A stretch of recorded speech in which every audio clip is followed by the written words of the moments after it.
Yo, what's up guys, welcome back to another video. This is a reaction to a Johnny Harris video, and it's inside the completely legal business of selling body parts. Yeah, it's literally just came out. I mean, for the second time today I'm reacting to a video that's just popped up on my feed. And this one, yeah, I mean, you can probably see why I'm reacting to this. It's very different to anything I've ever seen, and it's pretty wild. The titles, yeah, I don't really know what's going to happen, to be honest. When it comes to, when it says the business of selling body parts, yeah, I don't know what to expect. I really don't know what to expect. Is it of live people? I guess not. That sounds even crazier. People that have passed away. I don't know. I actually don't know. But we're gonna get into this. See, what I'm thinking of. What is that?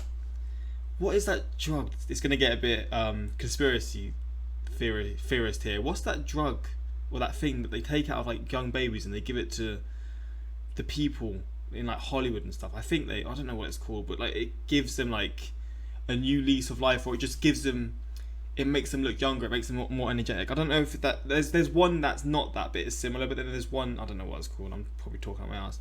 That's not body parts, but that's sort of what this is making me think about. Now, I don't know what to expect from this, like I've already said, but should be a good watch, hopefully going to enjoy. Links are in the description to my Instagram, my Twitter for those who want to follow me, same for my Patreon if you want extra reactions to get blocked on YouTube. And yeah, this is going to be a wild watch, but let's just check this out. Warning, the content of this story may be disturbing for some of you. Last fall, a frozen dead body was brought into this Portland hotel. Then tickets were sold, and the ticket holders were let into this room while they watched this dead body be cut into and taken apart, examined for a paying audience. Some reporters from a local TV station from Seattle caught wind of this and secretly filmed the whole thing. At times, the professor encouraged... How haven't I seen this before or heard about this? This should be like all over the world. I didn't even see this when it first happened. Surely this would have been like trending on Twitter and everything. What? Encourages attendees to poke and prod the body. They found that this dead body had belonged to a man named David Saunders, a World War II veteran from Louisiana. He had died last year and had chosen to donate his body to science. But here he was a few months later on display at a public event in an Oregon hotel where people paid hundreds of dollars to watch this live autopsy. These weren't doctors or med students in attendance. These were just everyday people who had bought tickets to the Oddities and Curiosities Expo. It is, Chris, hard to believe that this kind of thing could actually be legal. This is not what David Saunders signed up for. He donated his body to be used for training doctors and improving medicine, not for a live public autopsy with $500 tickets. How is this possible?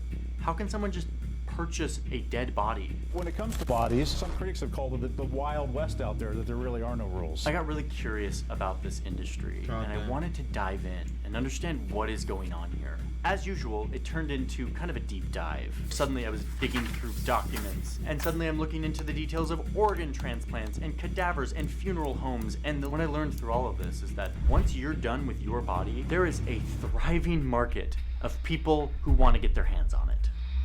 The owner is selling body parts. And then they collect $1,000 fee. The FBI says grisly details of... Before we dive fully into Cadavers, man. let's do a commercial break so I can thank today's sponsor, which is BetterHelp. I'm really grateful. Getting his money, as always. Shout out to him, man. He deserves it. He puts in some crazy work. This has just came out as well, so if you're interested, links are in the description. Back into Cadavers. To his video. Battery's not included. But what was this game called? What was this game called? Oh my god. I never really played it, but I just remember seeing it. Okay, dead bodies. Doesn't Never matter. thought I'd be going into dead bodies, but here we are. Let's just say one thing up front. Doctors like to learn how to be doctors using real human bodies. Like, medical students can't really practice hip replacements on living people, so they use the bodies of dead people, which are called cadavers. Oh, and this isn't a new thing. Studying dead bodies can be traced back like thousands of years to ancient Egypt and Greece. But then it had a comeback in like the 16 and 1700s in Europe. Working on dead bodies allowed physicians to actually see how bodies are organized. Yeah, it's a good thing, man. The most important factor in the study of health and disease is man himself. To understand how diseases spread, which in turn benefits the living. There was such a demand for dead bodies that the government in England actually passed this murder act that said any murderer who was hanged or executed could be given to a medical school and studied. And then to keep filling the demand, they actually like started hanging more criminals so that they could have bodies to study. But demand was still too high, higher than the supply of hanged criminals, which led to the rise of grave robbing. Really? It's linked to that?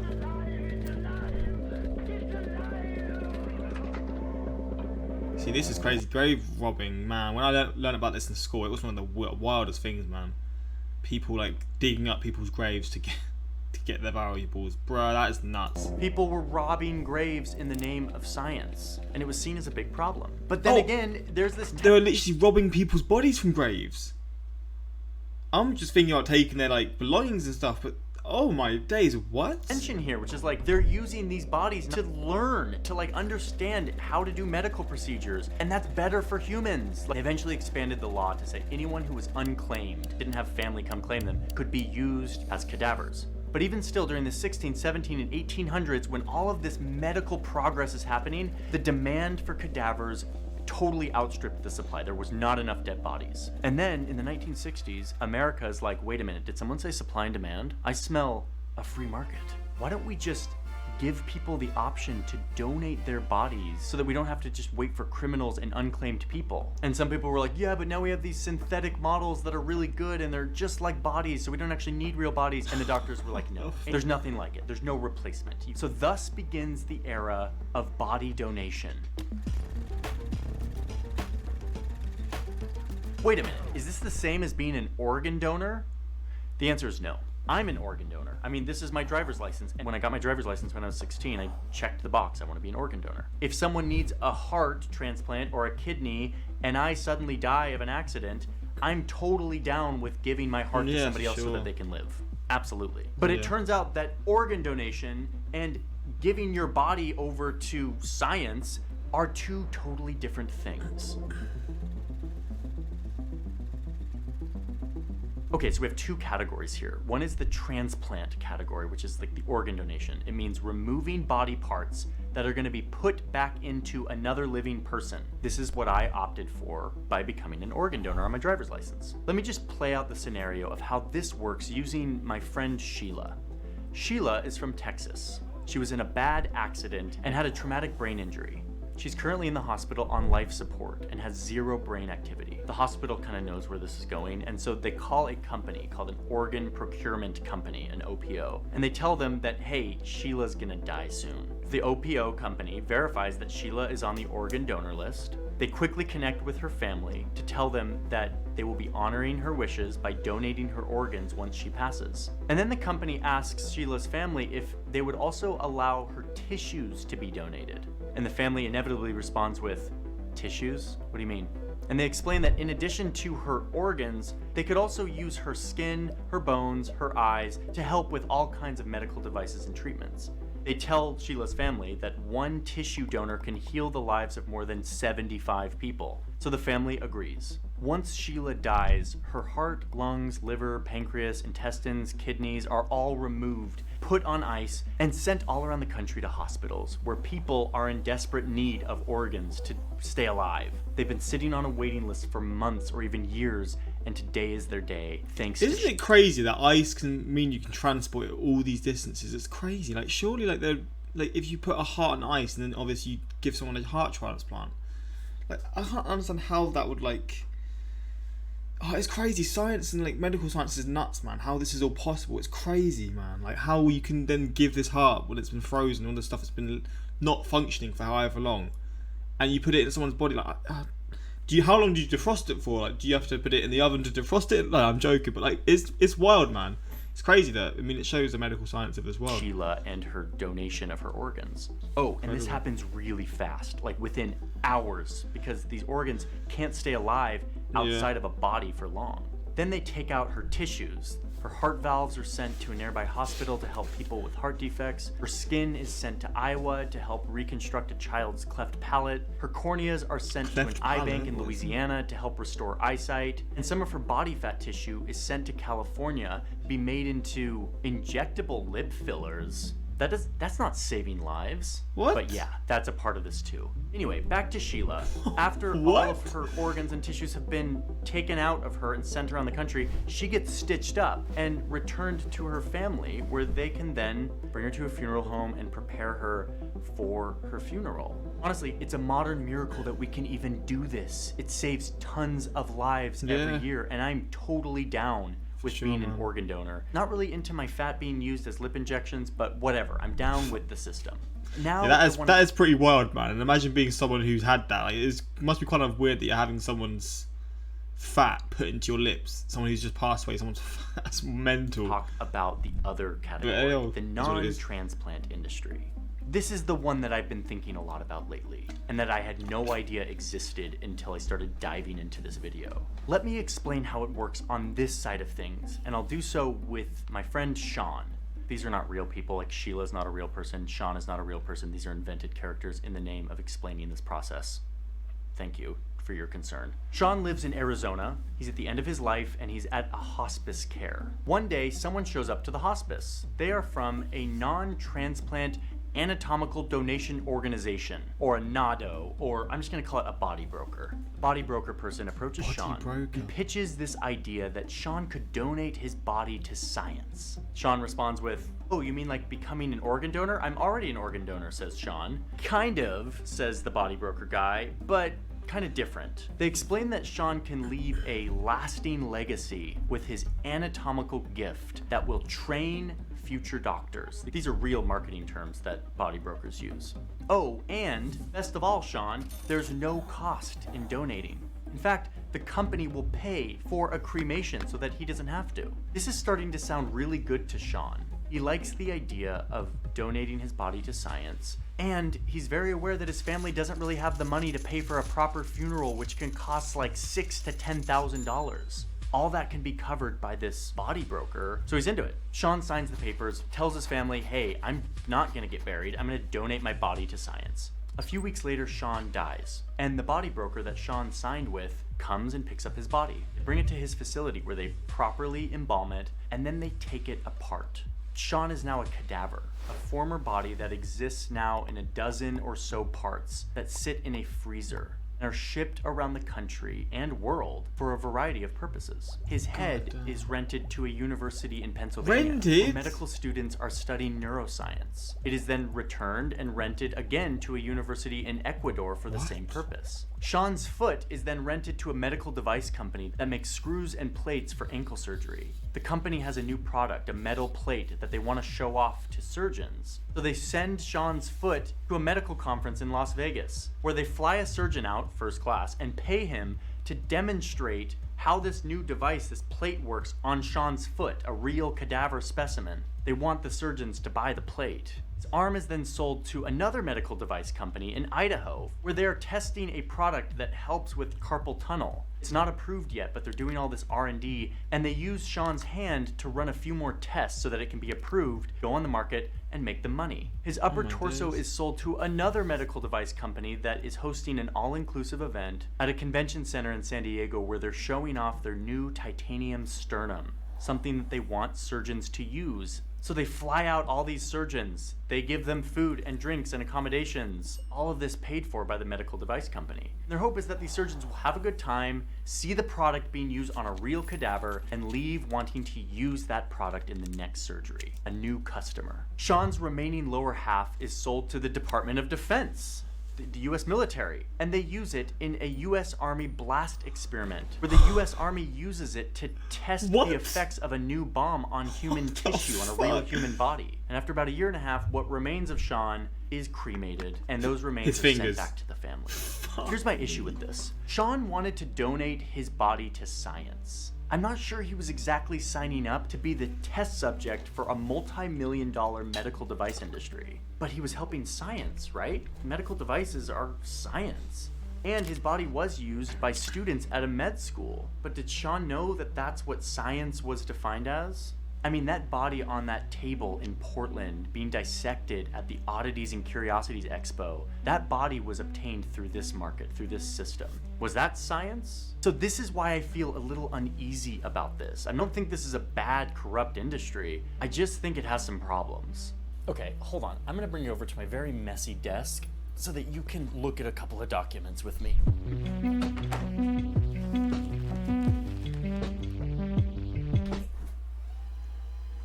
God, I want a desk like this so bad. Documents. Okay, so let me just make one thing clear here. I'm not trying to do some expose on cadavers and the cadaver industry. Like, this stuff helps people. We can go into an operating room and have a surgeon operate on us knowing that they've practiced on cadavers. I am in total support of that. My issue with this industry is much more with all of the incentives, the monetary incentives that are baked into this market that lead to some abuses. Let me explain what I mean. The first thing I'm most concerned about is the lack of regulation. There's not a lot of regulation on what these body brokers have to divulge and explain to the person who is donating their body. We've been documenting how these body brokers market the idea of giving up your body, supporting medical research advancements, advances in medical and physician training, improvements in the quality of life for generations to come. No cost. Anatomical gift, a powerful gift. There's no greater gift benefiting humanity and providing hope for future generations. Donate your body to science. Operate, that's is the framed one. as That's an the name. altruistic donation to future generations. And so while there's real truth in that, what we don't see is the reality of what happens after your body is donated. This is a massive industry. I got my hands on... Yeah, I mean, there's like, this is obviously useful in its own way. Very useful for like advancing medicine and like science, the medical science and all that kind of stuff. But if you're going to tell someone about it and you're going to try and promote it to them before they're going to pass, tell them the ins and outs, tell them everything, because they obviously, everyone deserves to know what's going to happen to their body after their time comes. But again, if they tell it and explain it to them and it's all this kind of stuff, I mean, yeah, I don't see necessarily that much of an issue with it, but you've got to explain it to people. You can't just sort of give them a sort of, like, you'll sort of explain to them, oh, you're going to donate it to science or whatever. You're going to donate your whole body to science, but you're not going to explain what specific things it is. Like, you've got to do that, man. But if you do that, and like if the people do explain it to the people who are going to pass, then I only see real positives from this. Although some of the things are kind of wild, like the military one was pretty interesting. But again, you've got to do what you got to do, you know. Public record tax forms of one of these body brokers. This company brought in $441 million of revenue. This is 2019. I mean, that's a huge revenue. That's like a big business. Let's get a comparison here. What's a company that makes about that much revenue? Bingo! Welcome to the finances of Del Taco Restaurants Incorporated, where we can see that Del Taco brought in $471,456,000 of revenue. Jeez. Del Taco, a giant like fast food chain, brought in as much money as one body broker. I'm telling you, it's a big freaking business. Oh, and while we're here in the documents, why don't we just see how much the CEO of this... Yeah, that's nuts, man. They don't do it for the good reasons, do they? They just want to make money. Obviously, making money is what helps businesses function. And I'm sure there's positives that come from it, but the fact that they're making so much from it is, oh my god. Money and medicine and whatever. God damn, it's so like crazy how the medical industries around the world, but in the US, it's just different gravy, man. The money you can make from it is insane. Profit body broker made? The answer? $1,939,640 US. The reason why this is concerning to me, when you have a profit incentivized market and companies, often what you see is these companies going to great lengths to get their profits higher and higher. One thing we found in our reporting is these body brokers have started working with funeral homes. So now they have an arrangement where the funeral home will get a kickback, they'll get paid a commission if they can sell the grieving family on donating their loved one's body to this body broker. Reuters did some really good reporting around this in 2017 and found dozens of funeral homes that have this mutually beneficial business relationship, like sales relationship with body brokers. This is exactly my issue with all of this. The funeral home now has an incentive to push body donation onto these families. So yeah, I'm just trying to prove that there's a lot of money in this. LifeNet, the nonprofit whose financial disclosure I have here, I have it because they're a nonprofit. A lot of these body brokers are for-profit companies. So we don't know exactly how much they make. We don't know exactly what means they're using to really maximize their profits. I found an actual menu that shows the price for each of these body parts. There is a ton of money to be made in buying and selling. Wait, why body is the parts. leg worth more than the head? Oh, a whole female body. Why is the leg worth more than the head? I thought the head, I mean the head is a lot, but right leg, what the fuck is going on with the right leg? There's a ton of money to be made in buying and selling body parts. Rather than this altruistic act of donating your body, when you see all these price sheets, it sort of just feels like a factory assembly line. There's one guy who was the head of a body broker who said he wanted to build his business to be the McDonald's of body parts. Oh my god. $200 for me. What Now a look, terrible you look into a lot of analogy. these body brokers, some of them are sketchy. A lot of them are not. We went through the consent agreements for a ton of these body brokers. Honestly, a lot of these do a really good job of painting an accurate picture. Like this one from OHSU in Portland, it makes you sign that you understand that upon my death, my body will be embalmed, dissected, disarticulated, or plastinated for permanent preservation. Part of these procedures may take a small amount of anatomical material recoverable or destroyed in the process. This is how it should work. There should be total transparency. But unfortunately, that's not how it happens all the time. Again, this is the Wild West. It is the free market. There is so little regulation that anyone, and I mean anyone, can get into the donation business. So let me explain to you the horror stories of what happens in an unregulated market where there's profit incentives. Viewer discretion advised. The company violated everything they promised. This is just wrong Chop. on so many.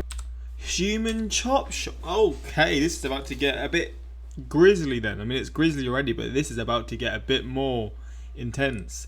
Chop shop. The company FBI shines light on human chop. What the fuck? violated everything they promised. This is just wrong on so many levels. A chop shop for human body parts. Illegally sold body parts against donors' wishes. One company was cutting up bodies with a chainsaw and not really tracking where the bodies went. The body parts were never reunited, and the cremated remains that were given to the family members may not be the cremated remains of their loved one. The owner was eventually charged with fraud, but the charges were dropped because there aren't any laws for this. Here's another one that Reuters Oh my investigation god. In 2015, there was a neighborhood in southern Nevada, and the neighbors were complaining about like some foul smells as well as like bloody boxes in the dumpsters. Lovely. So health inspectors showed up and they found a worker holding a garden hose, thawing a frozen human torso outside in the afternoon sun. There was like bits of tissue and blood that were like being washed into the neighborhood gutter. Like what a nightmare. But again, because there's no rules or laws here, disgusting. nothing could be done. The last one I'll tell you about, and then I'll spare you the rest, happened in 2014 when the FBI raided the Biological Resource Center in Arizona and found what an agent called various unsettling scenes.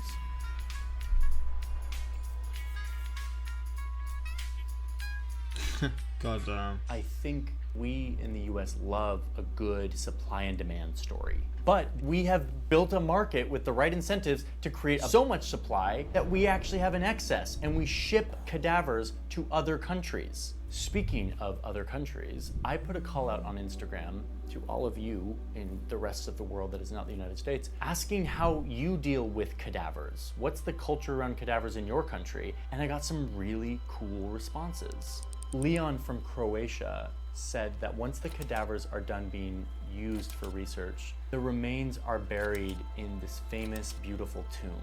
Sophie said that in Austria, there's a ceremony to honor donated bodies, and that their remains are buried in a mass grave. With dignity, Fabia you told know, me that's that good. in Portugal, there's a yearly ceremony in the medical community to pay tribute to the bodies that were used for learning. The same thing happens in Canada, according to Ellen. And then there's Taiwan. Yilin She told me that students refer to the cadavers as their teachers. And then there's a memorial organized to honor them before the first incision ever takes place. Students will sometimes even visit the families of the cadavers that they worked on to like learn about the people that they were. Thailand does something similar. People who donate their bodies to science get a really honorable title. And then medical students and monks will come together in a ceremony to pay tribute to these people who gave their bodies for science and learning. When the body has fulfilled its use and it's no longer useful for learning, they do a cremation and have a ceremony to thank these bodies. They even will memorialize all of the donors' names in like a pamphlet to say like, thank you for teaching us.